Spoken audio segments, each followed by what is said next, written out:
기혼 여성입니다. 유부녀를 얘기해야지. 유부녀. 그죠? 자, 재밌어요. 기혼 여성을 한번 보자고요. 기혼 여성도 뭐가 있습니까? 남편이 있고, 아내가, 이 아내죠. 이 남편의 아내잖아. 그죠? 그러면 이 남편은 뭐예요? 가치를 추구하고 있고, 아내는 의미를 추구하고 있죠. 아내는. 그리고 여기에 또 뭐가 붙어 있어요? 여기에? 자녀가 또 여기에 이렇게 따라 붙어 있어요. 그렇게 이렇게 행복을 추구하도록 만드는 인간관계예요. 그죠? 자, 여기도 한번 볼까요? 여러분이죠. 남편이 있고, 아내가 있어요. 여기 이제 여러분이야. 여기 또 의미를 추구하고 있고, 여기는 가치를 추구합니다. 자, 재밌게도 여기에 또 누가 붙어 있어요? 자녀가 붙어 있어요. 그러면 여기서 문제가 생기죠. 여기도 인간관계고, 여기도 인간관계인데, 요 중간에 뭐가 됐냐면, 사람이 들어있어가지고, 여기서 요 남편이나 남자는 뭘 하고 있다? 열정을 추구해. 지만 즐겁고 재밌으면 돼. 근데 여기 있는, 여기는 여기로 갔고, 여기는 여기로 온 거거든. 그 아내는 여기서 뭐, 사랑이 필요해요. 관심을 받으려고 드는 거야. 의미 추구보다 관심을 받고 싶어 하는 거야. 가치 추구는 잘하고 있는데, 열정, 재밌고 즐겁기만 하면 되거든. 근데 이 여자는 의미를 필요가 없이 관심만 받으려고 하는 거예요. 재밌는 게 하나 있죠. 어떤 일이 있어요. 여기는 유지를 하고 있고, 여기는 깨버렸어요. 깨버린 거야. 이게 아내 외도예요. 이 남편 입장에서 볼 때는 아내가 외도하는 거잖아요. 그래서 기혼 여성이 유부녀인 경우에는 아내 외도와 영조 외도예요. 이거 아내 외도거든. 그러면은 뭐가 만드냐면 이 남편은 자기 열정을 위해서 한 가정을 깬게 되는 거예요. 범죄자예요. 이 남편은 범죄자예요. 관계 중독보다 더 무서운 게 범죄예요. 범죄. 이건 범죄자예요. 왜? 이 여자 지금 성폭력하고 있는 거예요. 요거 깨고 지가 뭔가를 해주는 것처럼, 지가 무슨 남편인 것처럼 착각에 빠뜨려가지고 이 여자를 계속 만날 때마다 성폭력하고 있는 거예요. 근데 이 여자가 좋아. 왜? 관심을 주고 막 이렇게 되니까. 이 자녀들 다 죽이는 거예요. 이 남편도 죽이는 거고, 이 자녀도 죽이는 거. 그러니까 이게 무서운 사람이 돼 있는 거예요. 그래서 제일 나쁜 게, 외도 중에서 상간여도가 문제가 아니라 남편 외도 중에 제일 나쁜 게 유부녀예요. 이 가정을 깨는 거거든요. 이 가치를 추구하는 사람은 어떻게 하라고요?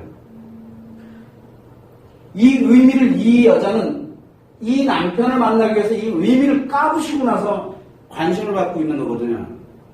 관심을. 그래서 1차 피해자가 바로 이 여자예요. 1차 피해자. 그 다음에 남편이 2차 피해자예요. 3차 피해자입니다. 여기 피해자를 양산했어요. 자, 만약에 이제 이런 형태로 해서 나왔어. 이건 남편은 범죄예요, 범죄. 이거는 굉장히 엄하게 책임을 물어야 돼, 나중에. 엄하게 책임을 물어야 돼. 이렇게 갈 때는, 이 남편은 이 의미를 깨뜨리고 여기 나오는 이 여자에 대해서 이혼을 종용을 하게 될 가능성이 굉장히 높아요. 이혼을. 그래도 지도 또 이혼하려고 들 수도 있고요. 미쳐가지고 그래요. 여긴 관계 중독이잖아. 지가 중독에 빠져 있는지 몰라요. 지가 범죄자인지 몰라요. 범죄자를 사랑하는 여자. 이게 뭐예요? 스톡홀름 신드롬이에요, 여기가. 성폭력을 당하면 당할수록 이 범죄자를 사랑을 하고 앉아있어, 이 병신이. 이해됩니까? 여기는 일반적인 관계가 아니에요. 이미 거의 병적인 중독이라고 보면 돼요. 이렇게 들어와 있어. 자, 병적인 중독을 뜯어 말리면 어떻게 될 것 같아요? 문제 심각해지겠죠. 뜯어 말리면. 이 자녀를 건드리면 어떻게 돼요? 자녀 버려요. 자녀 버린다니까? 남편 건드리면 남편 버려버려요, 그냥. 원래 시구나 잘 됐다. 그렇지 않은다 얘기하려고 그랬어요. 이혼해. 끝이에요. 끝. 자, 이렇게 될 때는 과연 이럴 때 이 아내로서는 뭐를 해야 되느냐? 제 1순위 뭐예요? 1순위. 대처하는 방법의 1순위는 웃어야죠. 두 번째는 치료해야죠. 일단 치료해야 돼요. 여기서 머물러 있을 거니까. 일단은 상대편 이 가정은 내한테는 중요한데 내 걸 지키기도 바빠요, 지금. 여기서는 알아서 남편이 알아서 하겠지. 기대 놔두세요. 웃으면서 일단은 자기를 먼저 치료해서 내부 남돌이 해놓는 거는 정해져야 돼. 그래서 항상 이 집에 오면은 남편 어쨌든 간 집에 오면은 정상으로 돌아가서 좀 편해져요. 그냥 편하게 좀 놔두세요. 이거 그냥 만나도록 그냥 두는 거예요. 자, 이때 뭐를 가냐면 이렇게 해놓고 난 다음에 이 아내가 해야 될 일이 과연 무엇이냐? 바로 이 유부녀에 관련된 이 아내 있죠. 이 아내를 조용히 또 만나주시면 돼요. 조용히 만나서 뭐를 해야 되냐면 조용히 만나서 방금 얘기했던 1차 피해, 2차 피해, 3차 피해에 관련된 이 관련된 내용을 알려줘야 돼요. 이 여자에게는 알려줘야 돼요. 듣지도 않아요. 일단은 알려주세요. 조용히 좋은 말로 그러면 되겠느냐. 너의 가정을, 내 남편은 사실은 보면은 범죄자다. 너는 허락된 성폭력을 당하고 있는 거고, 내가 아내로서 내 남편을 대신해서 정중히 사과할게. 정말 미안하다. 같은 가정으로서 너를 이렇게 만든 내 남편이 참 밉다. 이거는 내가 집에 돌아가서 책임을 물을 테니 책임을 내가 반드시 물을 거다. 그리고 행복하게 재밌고 즐겁게 그렇게 잘 살 거니까 걱정하지 말고 너에 관련되는 부분은 지금 너는 여기에 이런 데미지를 입고 있다. 그래서 너는 1차 피해가 이렇게 되는 거고 2차 피해가 남편이고 3차 피해가 자녀가 있게 된다. 너는 예를 들어서 이 남편에 관련되는 부분에서 좋아 죽겠지. 그렇게 되면 여기 다 버리고 너 이리로 갈 거잖아. 그래서 너가 쓰레기 돼 있는 거야. 얘기를 해주는 거야. 조금조금. 내가 미안하다. 그러면 이 여자 뭐랄 것 같아? 미안할 거 없다. 이혼만 해지 마. 내가 네 남편이랑 좀 살아보게. 그러니까 남편 남들이 좀 잘하지 그랬어. 그런 얘기들이 이렇게 많아. 그래 안다. 내가 그동안 몸 대주질 않아서 네가 대신 대주고 있어서 참 고맙게는 생각한다. 나는 몰랐다. 나는 몰랐다. 아내라는 자리가 남편에게 몸 대주는 자리인지 몰랐다. 너도 어차피 아내로서 남편한테 몸 안 대주니까 지금 네가 딴 놈한테 몸 대주려고 한 거 아니냐. 너 아내 아니잖아. 넌 아내 될 자격이 없어. 얘기를 해주는 게 조금. 그래서 여기는 알려줘야 돼요. 그리고 논리로 싸우려고 하면 안 돼요. 그냥 알려주기만 해요. 처음에는 알려줍니다. 그런다고 멀쩡해질 것 같죠? 그렇게 같았으면 사관여자 안 했어요. 먼저 알리기가 누구에게 알렸어요? 1차 피해자에게 미안하게 알렸잖아요. 다음에는 이제 2차 피해자에게 알려야죠. 누구에게 알립니까?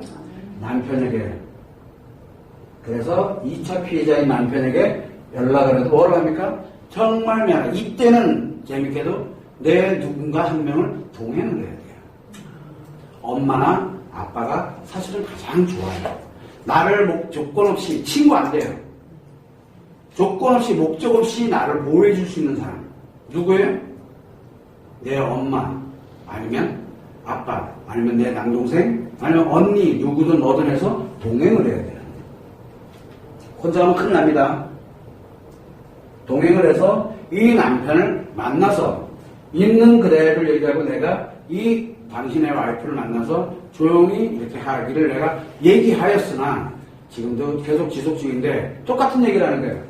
내 남편이 이렇게 간 것에 있어서 정말 내가 정중히 사과한다. 정말 미안하다. 그리고 아내에게 이래이런 내가 설명을 했었다. 그런데 아내가 지금 그렇게 가지 않고 있는 거 보니 너무 아프다. 그래서 정말 미안하면서 조금 이 남자 이제 처음 들었던 알고 있던 대체적으로 알고 있어요. 대체적으로 거의 반은 알고 있어요. 알고 있는데 어쩌지 못해요. 이 와이프가 이혼할까봐 겁이 나가지고 덜덜덜 떨고 있는 사람이 있을 수도 있고 그 다음에 갑자기 드는 사람이 있어요. 그런 사람이 이제 그날 집에 가면 이제 쑥대밭 되겠죠. 물론 얼른 가겠어요? 더 맞아 들어가겠죠. 괜찮아요. 알려줍니다. 그리고 난 다음에 이 알려준 것을 다시 한번 상기를 해주는 거죠. 이 여자에게. 다시. 항상 무엇을 가야 되냐면 그 여자에게 문자나 뭐나 이거는 여러분들은 항상 알아야 되는 게 문자가 그렇게 중요한 거 아니에요. 중요한 건 문자가 아니에요. 페이스, 즉 얼굴 마주치고 얘기를 해야 돼요. 얼굴. 그리고 반드시 이야기를 해야 돼요. 여러분들은 피하고 싶은 거겠죠. 문자, 전화. 아니에요. 의미 하나도 없어요. 의미 하나도 없어요. 그리고 났는데 여기도 했는데도 일정 기간 지났는데도 이것들이 또 계속 가고 있는 거야. 세 번째는 어디로 가야 됩니까? 세 번째는 3차 피해자 얘들한테 이건 사태 생각보다 심각해져요. 근데 나는 여기서 예를 들어 알려줄 거 만약에 계속 지속되면 내가 남편을 만나서 또 내가 이렇게 사과할 수밖에 없다. 조곤조곤 다 얘기를 할 수밖에 없다. 남편 만나서 얘기할 때는 이렇게 됐는데도 이게 정리가 안 되고 이렇게 가게 되면 이렇게 정리가 안 되고 이렇게 가게 되면 난 아이를 만나서 아이들한테 부탁할 수밖에 없다. 그리고 진짜 아이를 만나서 정말 미안하다. 똑같은 얘기죠. 내가 엄마를 만나도 이렇게 됐고 아빠를 만나도 이렇게 얘기를 하는데 이게 도대체 어떻게 했는지 모르겠다. 아이들이 입는 데미지는 상상을 초월하겠죠. 근데 여기까지 안 가길 솔직히 난 바래요. 이건 진짜 안 하길 바래요. 이건 너무 데미지가 커요. 엄마가 외도, 아빠가 외도한 것과 엄마가 외도한 거는 하늘과 땅 차이예요. 아이들에게는 하늘이 무너지는 거예요. 아빠는 엄마랑 같이 안 보고 화가 너무 많이 들어서 엄마랑 같이 가면 돼요. 왜? 엄마는 감정 중심이기 때문에. 근데 이건 너무 잔인해요. 이 방법은 잔인해요. 다른 하나 쓰지 마세요. 자, 이렇게 해서 남편까지 갖다 치자. 그렇게 했는데도 계속 진행돼. 딱 그러면 뭘 해야 됩니까? 그 다음에 네 번째, 소송을 하는 거예요. 어쨌든 그때는 소송이야. 끝에는. 이제 어차피 이제 이쪽도 알고 있고 이쪽도 알고 다 알잖아요. 이제 소송을 하는 거예요. 그런데 이 소송에 들어갈 때 뭐까지 같이 들어가냐? 이거 들어갈 때 뭐까지 같이 들어가야 돼요? 이혼 소송 같이 들어가야 돼요. 이혼 소송을 할 수 있는 그 기간 동안 남편이 돌아오면 함께 행복하게 살 가능성이 높고 만약에 이때 돌아오지 않고 계속 이 여자를 만나고 왜냐하면 여자는 이걸 깨버렸기 때문에 그래요. 이 남자가 아니다. 이 남편도 있고 뭐도 있고 다 알고 있는 상태에서 이게 아니다 해서 돌아오면 이혼 소송 취하하고 이 소송에 관련된 것만 유지를 해서 진행하게 돼요. 서로서 이혼 소송이 돼서 판결이 나더라도 확정 신고만 안 하면 돼요. 자, 이런 관련되는 내용을 가지고서 얼마인지 할 수 있는 기회를 주의금을 해줄 수 있어요. 기회를. 가다 보면 알게 돼요. 처음에는 이혼 소송과 상간녀 관련된 소송을 동시에 진행을 하게 될 때 여기에서 반응이 극도의 극한의 반응이 나올 수도 있어요. 거기에 흔들리면 안 돼요. 그걸 하기 위해서는 반드시 뭘 해야 되겠어요? 1번부터 이것까지 가려면 웃고 자기 자신을 치료해야 돼요. 여기를 안정시켜놔야 돼요. 그리고 남편한테 기회를 주는 거예요. 왜? 이거는 범죄자이기 때문에. 안 들어올 확률이 굉장히 높아요. 그래서 제일 위험한 게 이 기혼 여성이 유부녀예요. 유부녀에 관련되는 거는 굉장히 이 상간녀 중에서도 제일 악질, 어떻게 보면 제일 안 좋은 케이스, 예우라 그러죠, 우리가 왜? 예우가 바로 유부녀예요. 헤어지면 괜찮아요. 헤어지면 그 다음에 조치를 하면 돼요, 여기서 조치를 하면 되는데, 요게 헤어지는데도 조치를 못하게 되면 또 간다니까 얻은 거를 누군가 아무나 괜찮아요, 아무나. 아니, 광대 중독에 빠져있는데, 내가 하는 것에 반응해주는, 미혼이 반응해주면 미혼 선생님은 상간녀가 되는 거고요. 이혼 여성이 반응해주면 이혼 여성이, 이거는 가리질 않아요, 남자들은. 이걸 가리지 않아요. 대상일 경우에는 어떻게 정리를 하느냐. 그때 가장 중요한 게 문제가 발생된 거잖아. 외도가 됐으니까. 일단 내부 단돌이부터 하는 거야. 나 단돌이부터 먼저 해놓고 여기를 안정시켜 놓고 난 다음에 뭔가를 대처를 해나가야 돼요. 항상 이게 우선순위예요. 근데 이것부터 먼저 하려고 그래요. 급한 마음에. 그래서 여기 판이 다 깨져버려요. 남편 돌아오는데 돌아올 곳이 없어요. 왜? 워낙 판을 깨나가려고. 워낙 남편을 갖다 공격해 나가지고 돌아오질 못해 이놈이. 그래서 돌아와서 네 용서해 줄게가 아니에요. 돌아와서 나를, 내 아이들을 네 잘못만큼에 관련돼서 책임을 지라는 거예요. 여기는 돈으로 책임을 묻는 거고 금전적인 보상으로 책임을 묻는 거고 남편에게는 돌아와서 나에게 진짜 못해줬던 그리고 나를 아프게 했던 이거에 관련되는 부분에 대해서 사랑으로, 행복으로, 가치와 의미를 함께 추구하면서 지는 그 책임으로 모든 책임을 다해야 된다는 거예요. 그게 책임지는 행동이에요. 그래서 남편한테 이거 해라, 맨날 이거 해달라, 저거 해달라. 이게 책임지는 게 아니에요. 이 여자는 내가 살아가는 데 있어서 별 쓸모가 없는 여자이기 때문에 이 소송을 통해 가지고 내가 여기서 금전적 피해를 그걸로 너는 나에게 보상을 해야 될 책임이 있는 거예요. 소송을 하면 이 소송이 집으로 가게 되는데 남편이 그 증거를 가지고 역소송하는 거 있어요. 이 남편은 상관없어요. 가장 큰 건 뭐냐면 그건 그 집 얘기고 그거는 돌아오지 않는 내 남편 얘기고요. 이게 참 재밌는 게 뭐냐면 이 남편이 이걸 가지고서 공격할 정도가 되면 벌써 이 집 판 다 깨놨어요 이미. 그래서 여기까지 해놓고 가만히 들여다보는 거예요. 그렇다고 내가 언제 뭐 증거 줬어? 가만히 들여다봐요. 그럼 여기서 이혼을 하든가 아니면 뭐를 이 남편을 상대로 해가지고 소송을 하든가 뭘 하든가 하겠지 뭐. 그냥 가만히 지켜만 봐요. 어차피 내 카드도 있으니까 내 카드를 먼저 쓰지 말라는 얘기예요. 이해됩니까? 무슨 얘기인지. 그래야 내가 누구를 보호할 수 있어요?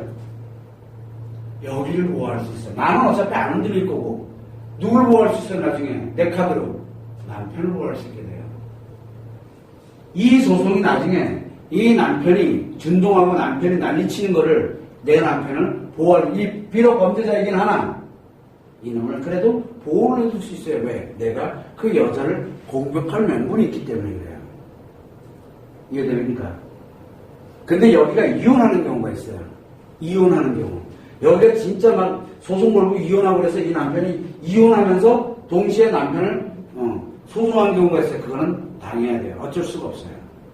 대신 이제 내가 관련되는 부분을 함께 가는 거죠. 그때 남편이 과연 돌아오느냐 안 돌아오느냐. 이제 이거는 여기 손에 달려있는 거예요. 그걸 참고를 해두시면 됩니다. 그래서 이 기혼 여성인 경우, 유부녀인 경우에는 한 가정이 숙대받대요. 이 아내 가정이 숙박돼요. 그래서 아내 외도가 굉장히 무서운 거예요. 근데 여기는, 한번 보세요, 여기는. 최소한 내가 나를 치면서 여기를 내가 안정화시켜 놨잖아요. 여기는 안 깨져요. 여기는. 이해됩니까? 나를 먼저 보호하고, 그리고 난 다음에 이 정리정돈으로 들어가는 게 가장 중요한 대처법이에요, 사실은. 그게 핵심이야.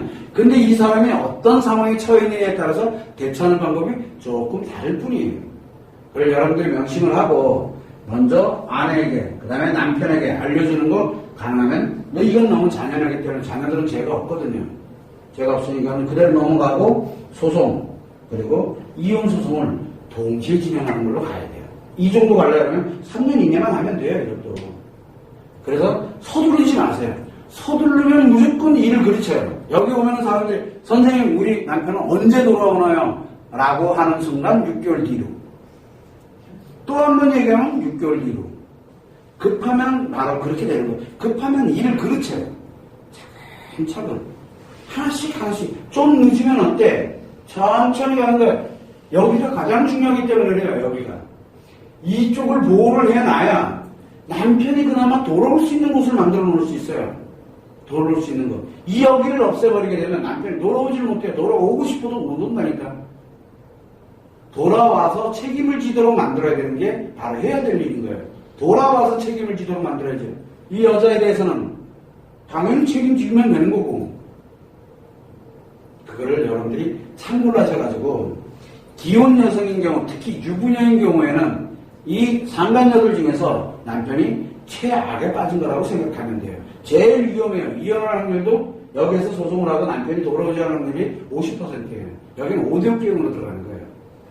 이혼이든 미혼이든 뭐든 이거는 그렇게 큰 게임이 아니에요. 근데 이 유부녀는 왜 그러냐면 여기를 깨버렸기 때문에 여기를. 내가 여기를 깼으니 너도 여기를 깨라고 지금 막 강요를 한다니까요. 참고를 해서 여러분들의 남편은 이미 여러분들에서 한번 검증된 사람들이에요. 검증된 남자야. 괜찮은 남자들이라고. 그러니까 미혼이든 이혼이든 기혼이든 다른 여자들이 괜찮은 놈을 어떻게든 끌고 가려고 어떻게든 그러고 있는 거야. 여러분들은 지켜야 돼. 근데 일거수일투족 감시하는 얘기가 아니야. 그만큼 아직은 여러분들이 남편들이 아직은 술만 해. 검증되어 있는 사람들이라니까 내 눈에 아니다 생각되면 남의 눈에도 아니야. 그래서 이혼부터 생각하지 말으라고 얘기를 하는 거야. 아직은 충분히 가치가 있는 사람이니까. 마지막까지는 내가 이걸 할 때까지는 해보라는 게 시간이 좀 걸리더라도. 근데 사람들은 자꾸 3개월 정도 해보고 난 다음에, 아, 이거 안 되는구나. 그냥 이혼 빠. 남들은 그 남편 하나 꼬시려고 1년 동안 멈추고 앉아있어. 상간녀들은 10년도 멈춘다니까? 근데 꼴랑 지켜야 되는 사람은 그걸 한번 해보겠다고 3개월, 6개월 해놓고 하는데, 아, 이건 도저히 안 되는구나. 내 남편은 답이 없구나. 근데 그 남편이 왜 꾸역꾸역 집에는 겨들어오고 생활비는 주고 있고 그러는지 왜 그런지 모르지. 아직은 지킬 만한 가치가 있다고. 남편들은 나에 의해서 이미 한번 검증된 사람들이야. 그리고 안정적인 가정을 어떻게 꾸려가야 되는지를 이미 검증을 한 사람이라고. 그래서 남들이 질투를 가지고 있는 이상한 상간녀들은 그게 너무 부러운 거야. 여러분들을 부러워하기 때문에 그 자리를 뺏어먹으려고 호시탐탐 노리는 흡혈기네 같아. 그치? 쪽쪽 빨아먹으려고. 남이 잘 키워놨더니 쪽 빨아먹으려고. 그럼 지켜야 될 거 아니야. 그리고 쳐내고 난 다음에 이 남자에 대해서 뭐라 하는데요? 책임지. 쉽게 하는데 얼마나 힘들었는데. 그러면 남자가 뭐라 그래? 지키고 있어서 고마워. 그러는 거죠. 그게 그래야 진짜 부부지. 조금 힘들다고 홀라닥거리는 거야. 한 1년 힘들다고 홀라닥거리는 거야. 그게 무슨 부부야. 그래서 여러분들은 지금 아파하고 힘들어가고 있지만 이 과정에서 지금 치료하고 있잖아. 치료 열심히 하는데 그러고 난 다음에 이거 하면 돼. 선생님 저 이거 안 했는데요? 지금부터 하면 되지 뭐. 안 그래요? 치료해놓고 난 다음에 해야 될 일이야. 웃으면서 할 일들이에요. 웃으면서. 소송부터 하는 게 아니야. 근데 재밌죠? 또 소송이네. 그나마 미혼 여성이 제일 낫기 때문에 그래요. 왜? 말 몇 마디만 죽여놓으면 절대 얘는 남편이나 짝짝꿍 안 하거든. 그거 어설프게 달아놓으니까 그냥 이상해지는 거야. 이혼하는 거야. 누구적으로? 이해됩니까? 이혼하면은 남자 땡 잡는 거야. 그만해 좀. 할 때까지 좀 해보죠. 아시겠죠?